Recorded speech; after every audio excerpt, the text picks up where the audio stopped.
बालेनको र्यापरदेखि mayor हुँदै प्रधानमन्त्रीसम्मको यात्रा। बालेन्द्र शाह। बालेनको जन्म 26 अप्रिल 1990मा काठमाडौँमा भएको थियो। उनको बाल्यकाल काठमाडौँमै साधारण परिवारमा बित्यो। उनी सानैदेखि पढाइमा राम्रो र समाजका विषयमा धेरै चासो राख्ने विद्यार्थी थिए। स्कुल पढ्दै गर्दा उनलाई सङ्गीत र कविता लेख्ने बानी लाग्यो। उनका गीतहरूमा राजनीति, भ्रष्टाचार र समाजका समस्याहरूको खुला आलोचना हुन्थ्यो। त्यसैले धेरै युवाहरूले उनलाई निर्भीक आवाजका रूपमा चिन्थे। उनले 11 र 12 व्हाइट हाउस इन्टरनेसनल कलेजमा अध्ययन गरेका थिए। त्यसपछि सङ्गीतसँगै आफ्नो ब्याचलरको पढाइ पुल्चोक इन्जिनियरिङ कलेजबाट गरे। त्यसपछि उनले आफ्नो मास्टर्स डिग्रीको अध्ययनका लागि इन्डियाको मणिपालमा रहेको मणिपाल इन्स्टिच्युट अफ टेक्नोलोजी गए। मास्टर्स डिग्रीको अध्ययनपछि 2018मा उनी नेपाल फर्किए र पुनः गीत सङ्गीतको क्षेत्रमा सक्रिय भए। 2022मा उनले एउटा साहसी निर्णय लिए। उनले काठमाडौँको मेयर पदका लागि आफ्नो स्वतन्त्र उम्मेदवारी दिए।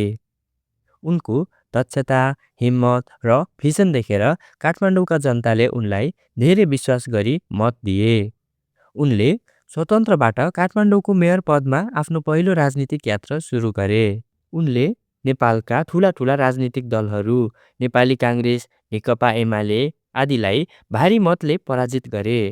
काठमाडौँको मेयर पदमा रहेर उनले धेरै राम्रा कामहरू गरेका थिए। उनले अवैध संरचना हटाउने, सहर व्यवस्थापन, फोहोर व्यवस्थापन, विद्यालय शिक्षामा सुधार, युवाहरूका लागि रोजगारी वृद्धि गर्न ठूलो भूमिका निर्वाह गरेका थिए। यो कुरा नेपालका सबै युवाहरूलाई मन पर्न थाल्यो र उनी दिनानुदिन देशभर लोकप्रिय मेयर बन्दै गए।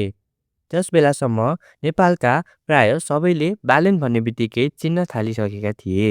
समय बित्दै गर्दा 2082 साल भदौ 23 गते नेपालका जेन्जी समूहले भ्रष्टाचारका विरुद्ध आन्दोलन गर्ने घोषणा गरे। उक्त दिन के भयो त्यो त हामी सबैलाई थाहा नै छ।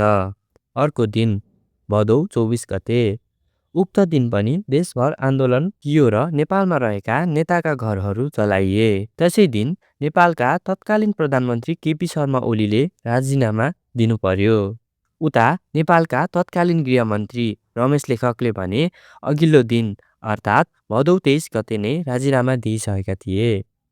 त्यसपछि जेन्जी समूहका अनुसार अन्तरिम सरकार गठन भयो र संसद विघटन भयो। केही दिनमा देशमा पुनः निर्वाचन गर्ने निधो भयो र निर्वाचनको मिति पनि सार्वजनिक भयो। तपाईहरूलाई लाग्दै होला यो सब कुरा किन? तर बालेन देशको नयाँ प्रधानमन्त्री बन्ने कुरा यहीँबाट सुरु भएको थियो। बालेनलाई जेन्जी समूहबाट अन्तरिम सरकारको प्रधानमन्त्री बनाउन धेरै प्रयास गरिएको थियो। तर उनको सोच भने अर्कै थियो। उनी केही महिनाको लागि मात्र नभई जनताबाट प्रत्यक्ष निर्वाचित भई पूर्ण कार्यकाल देश र जनताको सेवा गर्न चाहन्थे। 2082 माघ 4 गते उनले आफ्नो मेयर पदबाट राजीनामा दिए र सम्भावित प्रधानमन्त्रीको उम्मेदवारी सहित रवि लामिछाने सभापति रहेको राष्ट्रिय स्वतन्त्र पार्टीमा जोडिए। त्यस बेलासम्म उनको लोकप्रियता एकदमै धेरै उचाइमा पुगिसकेको थियो। चुनाव आउन मात्र 2 महिना बाँकी थियो। त्यसै बेला उनले यस्तो निर्णय गरे जसले उनको लोकप्रियता झनै बढायो। उनले पूर्व प्रधानमन्त्री समेत रहेका केपी शर्मा ओलीको आफ्नै क्षेत्र झापा 5बाट चुनाव लड्ने घोषणा गरे। यो कुरा सामान्य थिएन। यदि उनले त्यस क्षेत्रबाट चुनाव हारेको भए प्रधानमन्त्रीको दावेदार रहने थिएनन्। 2082 फागुन 21 अर्थात् चुनावको दिन चुनाव सामान्य रूपमा सम्पन्न भयो। त्यसपछि चुनावको मत गन्न सुरु भयो। 3 दिनपछि चुनावको मत परिणाम पनि सार्वजनिक भयो। जुन मत परिणामले सबैलाई चकित बनायो। बालेन्द्र शाहले झन्डै 50,000 मत अन्तरले पूर्व प्रधानमन्त्री समेत रहेका केपी शर्मा ओलीलाई हराएका थिए। त्यहाँबाट बालेन्द्र शाहको प्रधानमन्त्री बन्ने पक्का भयो। केही दिनमै नेपालले बालेन्द्र शाहको रूपमा नयाँ प्रधानमन्त्री पाउँदैछ। यो हामी सबै नेपालीको लागि एकदमै गर्वको कुरा हो। यो थियो बालेनको र्यापर इन्जिनियर हुँदै प्रधानमन्त्रीसम्मको यात्रा छोटकरीमा। यसमा केही छुटपुट भएमा माफी चाहन्छु। भिडियो मन परे लाइक र छेउमा रहेको सब्स्क्राइब बटनमा क्लिक गरिदिनुहोला। धन्यवाद।